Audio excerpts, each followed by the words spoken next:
Hey YouTube, this is just a little short follow-up video to show you that I did remove that barcode all the way off of this newer style COLT Python.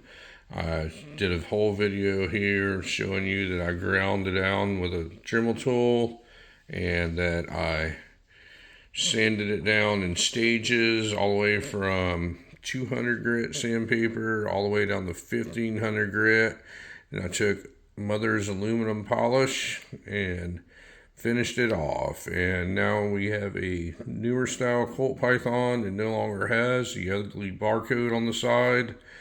I just promised a bunch of people I would do this. I wanted to give it a shot on video and see if I could capture some footage of me grinding on the side of a COLT Python.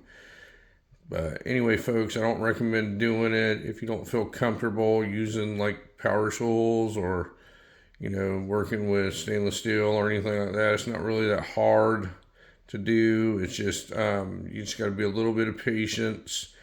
Don't work too much in one spot, creating valleys or anything like that. You'll have to fix later on down the road. But anyway, folks, this is just a follow-up video to show you there's no longer a barcode on the side of this COLT Python.